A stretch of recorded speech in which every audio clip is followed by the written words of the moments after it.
Bonjour aux auditeurs d'RVM. Bonjour. Bonjour Michael. Bonjour Guy. Bonjour à ceux qui nous regardent aussi par YouTube. Bienvenue dans notre point santé hebdomadaire chaque samedi matin. Et aujourd'hui, nous voulons faire un point. Peut-être que ce point va susciter des questions. Malheureusement, nous ne pouvons pas répondre à toutes les questions ce matin ou le samedi matin. Et je veux rappeler à nos auditeurs qu'ils peuvent nous poser des questions chaque jour en téléphonant sur le numéro que je donne, le 06 90 92 02 28. Et nous allons essayer de répondre à ces questions pendant 5-10 minutes tous les jours de la semaine à partir de 9h30. Alors, plus particulièrement aujourd'hui, je vais commencer avec un petit aspect humoristique. C'est quelqu'un, un sujet lambda, il ressemble à Tintin, et qui dit, bon, si j'ai bien compris, tant qu'on ne l'a pas attrapé, on n'est pas immunisé. Et puis, tant qu'on n'est pas immunisé, on est confiné. Et on est confiné pour ne pas l'attraper, en principe. Alors, on ne sort plus alors. C'est quoi ce truc? Eh bien, chers amis, il faut comprendre quelque chose d'important dans le cadre du confinement. Parce que, vous savez, on nous distille à petite dose cette notion de confinement. Mais tous les spécialistes, même si le processus du déconfinement va commencer à partir du 11 mai, mais nous allons être dans un état d'esprit qui va durer probablement 1 an et demi. Et pour que vous puissiez comprendre ça, eh bien, il faut savoir qu'il y a différents statuts dans la population. Le premier, c'est le plus grand groupe. Nous sommes actuellement confinés, on va dire impactés, affectés, mais non infectés. Impactés physiquement, moralement, psychologiquement, socialement, économiquement, mais aussi spirituellement. Mais non infectés. Et de ce fait, aussi non immunisés. Et alors, petit à petit, eh bien, ça commence, il va y avoir, et c'est ça, en particulier, il faudrait être très attentif à ce qui nous sera présenté demain après-midi par le Premier ministre et le ministre de la Santé, des démarches concernant le déconfinement vont nous être présentées. Parce que, à partir du déconfinement, il va y avoir des gens qui vont être en contact avec le virus. Et cela va augmenter les risques. Il va y avoir un petit groupe de gens qui vont être en contact avec le virus et qui ne feront pas de symptômes. Mais il va y avoir des gens qui seront testés positifs et qui seront à plus grand risque. Et alors, c'est là qu'il faudra que le système immunitaire, notre système immunitaire, soit en bonne forme pour pouvoir développer une immunité naturelle. Parce que la bonne immunité, c'est lorsque le vaccin, l'immunité définitive, c'est lorsque le vaccin sera trouvé. Mais nous ne sommes pas encore là. Donc il faut compter sur notre immunité naturelle. Et alors, le fait que les enfants sont supposés reprendre l'école à partir du 11 mai et que petit à petit le travail va reprendre, fait que nous allons nous retrouver en contact avec le virus et en situation de développer notre immunité naturelle. Et les enfants, nos jeunes, nos enfants, vont être indirectement ou directement, ça dépend de quel point de vue on se place, les vecteur de cette immunité naturelle. Et c'est ça qui pose problème dans notre société actuellement. Parce que certaines personnes ne sont pas d'accord que ce soit les enfants qui soient vecteurs de cette immunité. Et c'est ça qui fait l'objet d'un certain débat. Mais nous estimons que c'est notre devoir de vous informer. Et ensuite, il y a un autre groupe de la population, des gens qui vont mal réagir, qui n'ont pas d'immunité, et le système immunitaire n'a pas été en bon état.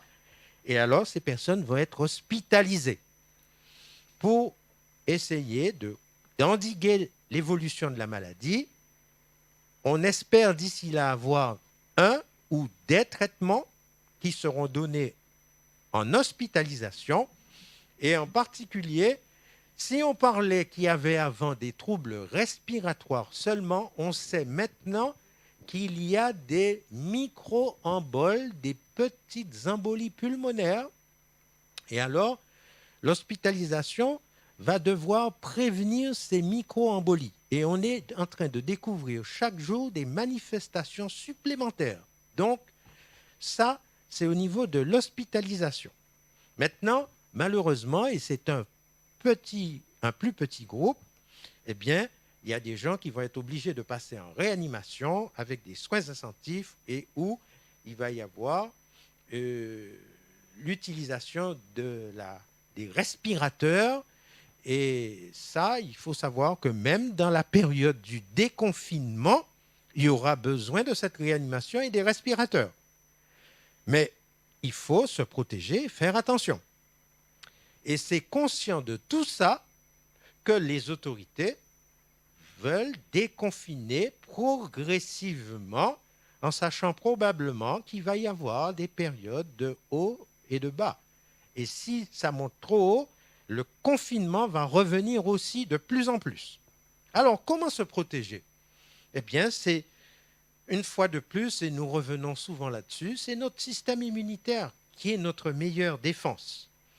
Nous sommes tous des êtres humains, mais notre système immunitaire à chacun va répondre différemment au même Covid-19.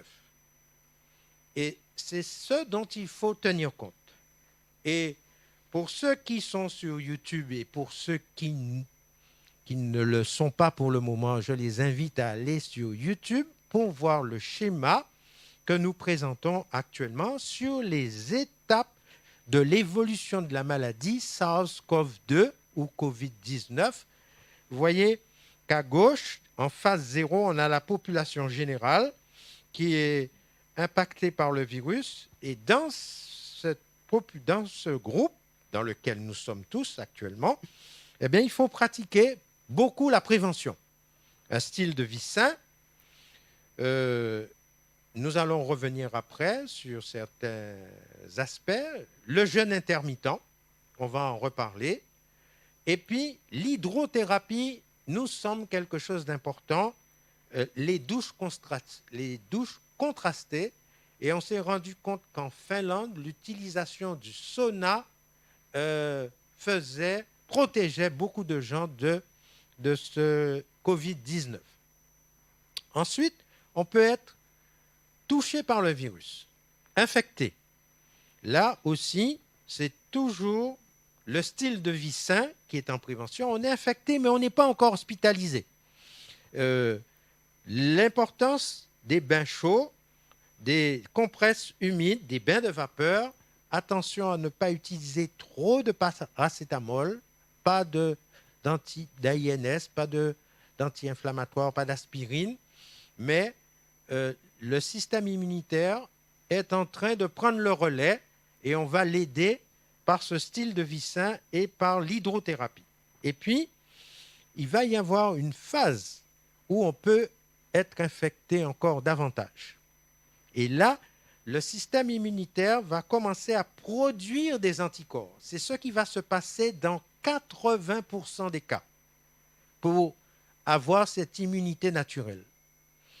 Et là, le plus souvent, il y a maintien à domicile, mais et où on va continuer de l'hydrothérapie. Il vaudra mieux utiliser plus ces formes d'hydrothérapie que le paracétamol. Mais dans 20% des cas, il y aura besoin d'une hospitalisation parce que le système immunitaire ne sera pas suffisant pour faire face et il faudra que la personne soit hospitalisée en médecine où il va y avoir des soins, des traitements et ensuite, il faut espérer le moins possible le passage en réanimation où on va utiliser les soins intensifs, la ventilation assistée, les respirateurs.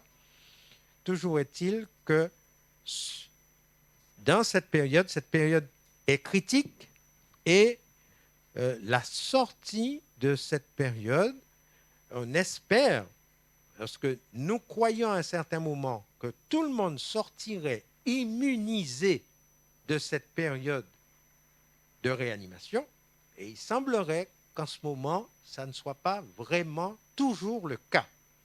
Donc, c'est une raison supplémentaire pour avoir des gestes de prévention et de renforcer notre système immunitaire.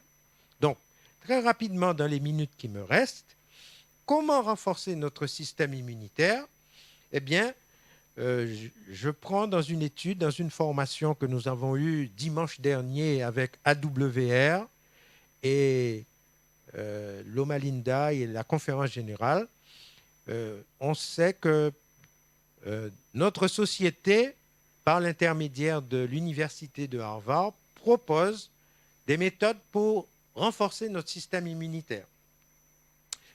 Adopter un système de vie sain, c'est ne pas fumer, une alimentation riche en fruits et légumes, le maintien d'un poids sain, un repos adéquat, la gestion du stress, l'exercice physique régulier et respecter les gestes barrières pour éviter l'infection, se laver fréquemment les mains.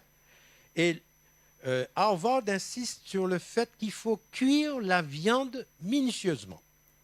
Maintenant, ça, c'est ce que nos universités habituelles proposent. Mais nous, au niveau des ministères de la Santé, de l'Église adventiste, je parle ici de la Conférence générale, de la Division interaméricaine, de l'Union, de l'UAGF et de la FACSA Santé, nous vous proposons de dormir 7 à 8 heures, de préférence durant la journée, de préférence la nuit, pardon.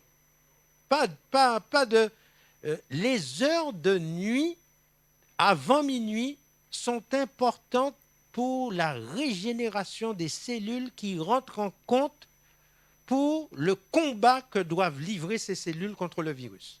Donc, c'est important, ces heures de sommeil. C'est une spécificité que nous y ajoutons, ministère de la Santé. Exercice physique régulier, on est d'accord.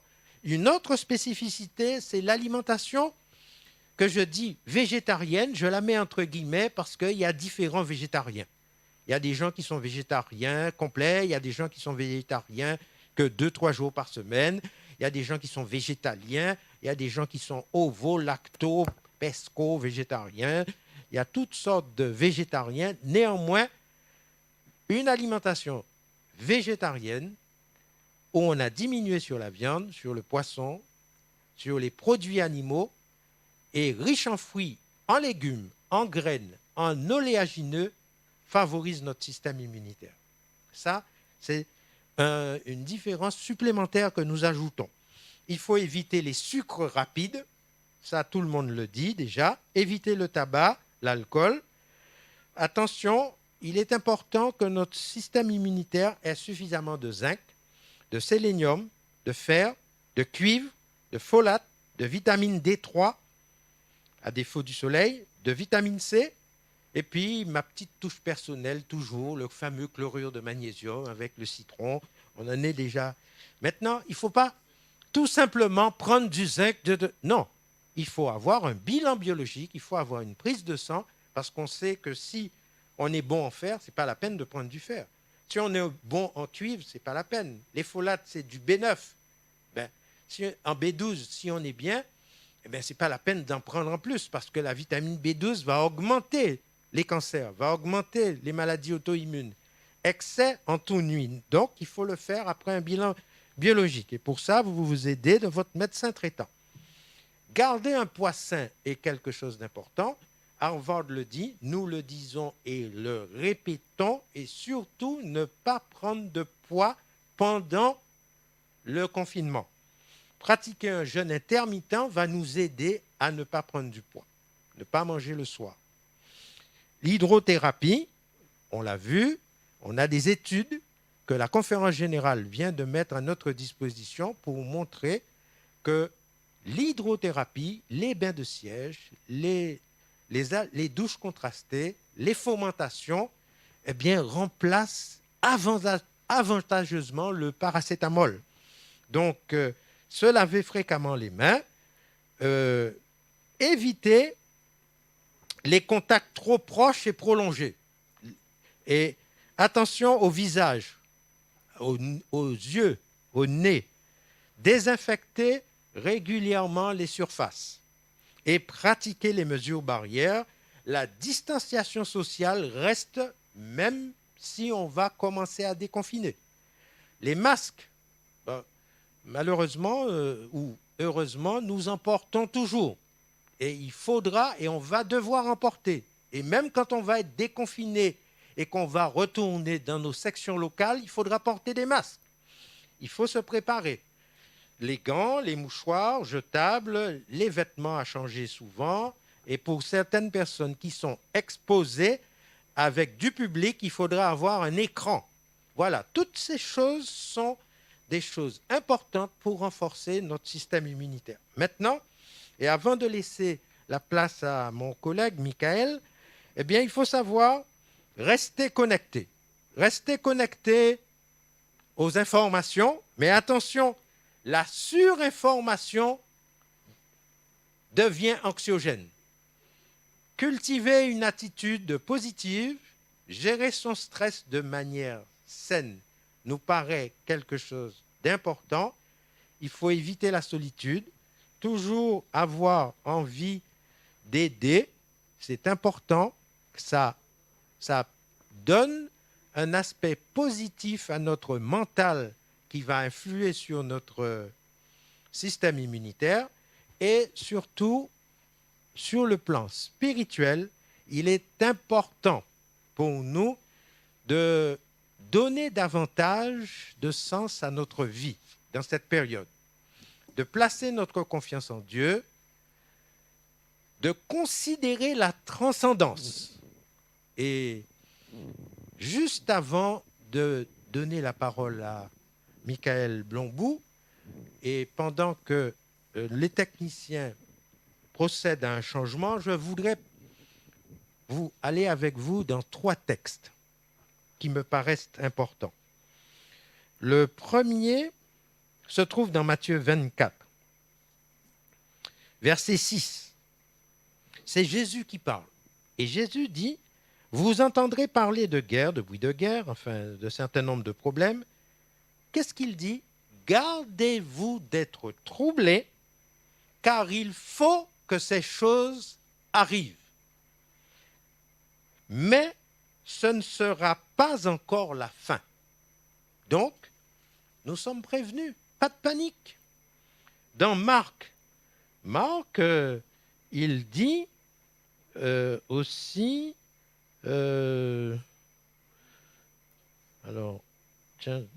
dans Marc 13, verset 23, Marc 13, verset 23, Jésus dit, « Soyez sur vos gardes, 2 points, je vous ai tout annoncé d'avance. » C'est Jésus qui parle.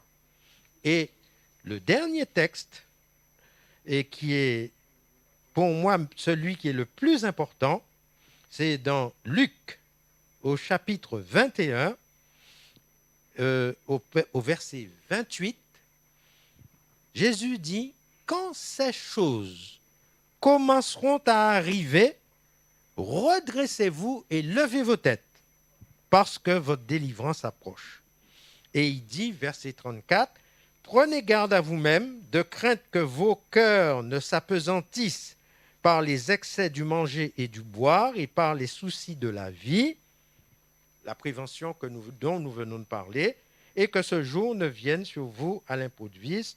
Et verset 36, veillez donc et priez en tout temps afin que vous ayez la force d'échapper à toutes ces choses qui arriveront parce que d'autres choses vont arriver et peut-être pire, et de paraître debout devant le Fils de l'homme. Donc, si nous devons considérer notre immunité physique, nous devons aussi considérer notre immunité spirituelle.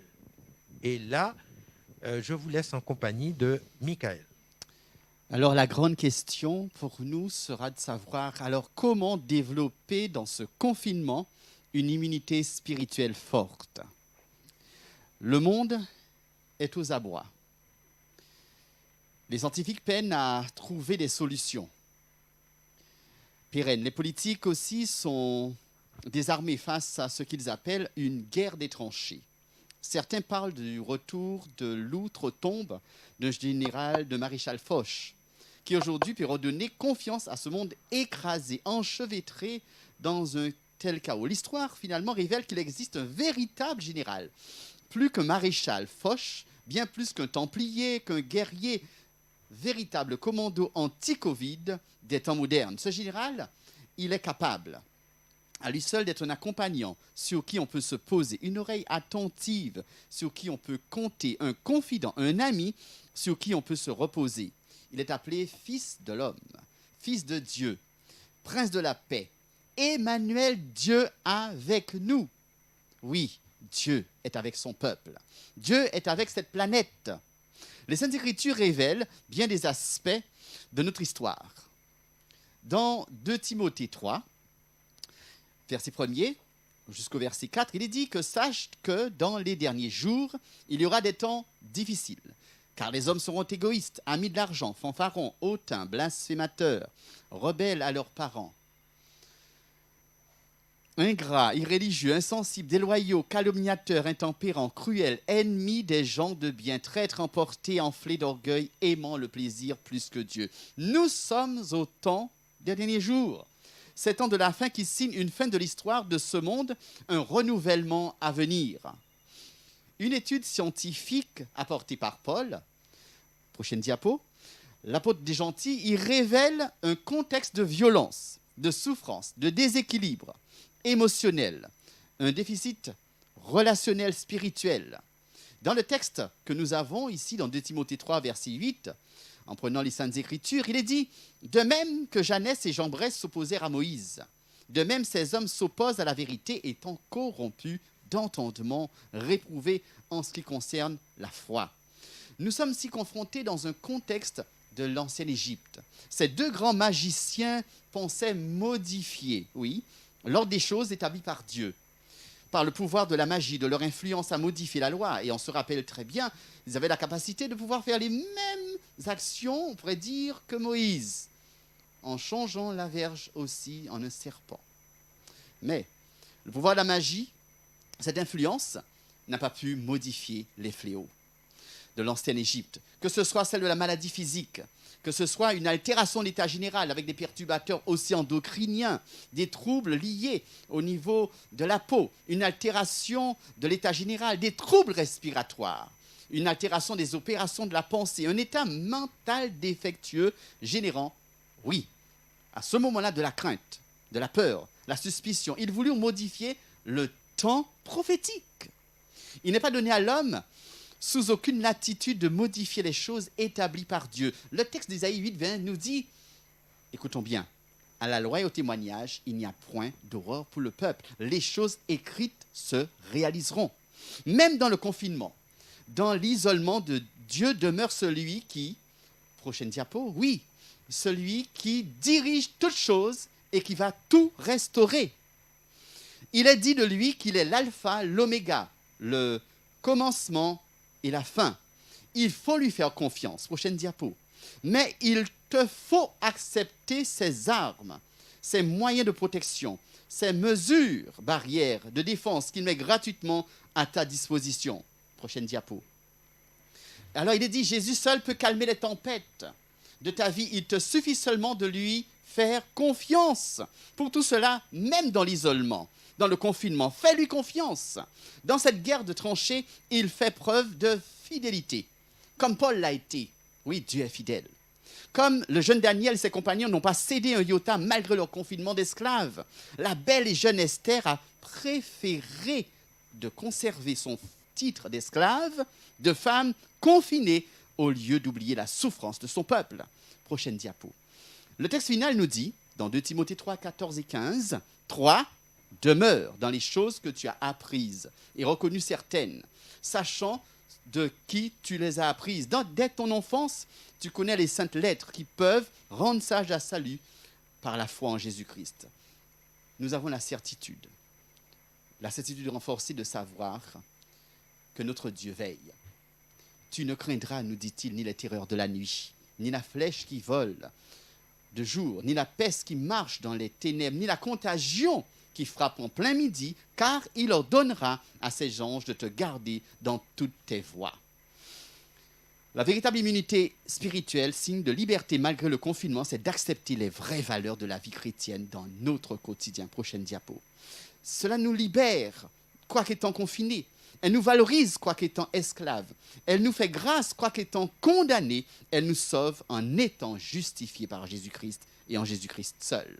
Puissions-nous trouver en Dieu toute consolation et toutes les forces mentales, que ce soit celles de l'équilibre psychologique, du lien social, vecteur d'une stabilité émotionnelle renforcée, d'une paix durable en attente de la délivrance finale et des beaux jours, oui, où tous les élus seront ensemble et le verront tel qu'il est. Je vais vous inviter à ce que nous prenions un temps de prière. Fermons les yeux et prions ensemble. Père, c'est vers toi que nous nous tournons. Là où ce monde, Seigneur, est rempli de grands défis pour les scientifiques, mais de profondes difficultés relationnelles au sein même des maisons, là où les personnes sont confinées, mais aussi d'une souffrance émotionnelle. Nous savons vers qui nous tourner, car tu es celui, Seigneur, qui n'a pas changé, le Jésus-Christ puissant, le vrai général, celui seul qui est capable d'ordonner, de diriger et d'organiser. Nous nous tournons vers toi. Envoie vers nous, Seigneur, tes enseignements, et que ce que nous avons reçu, nous l'appliquions. Nous voulons, une fois de plus, nous remettre entre tes mains et te laisser diriger toutes choses, car tu as le pouvoir de tout changer. Nous t'avons prié au nom de ton Fils Jésus-Christ. Amen. Mes amis, je vous dirais, Dieu veille, que Dieu protège, garde la Guadeloupe et cette planète. Au revoir.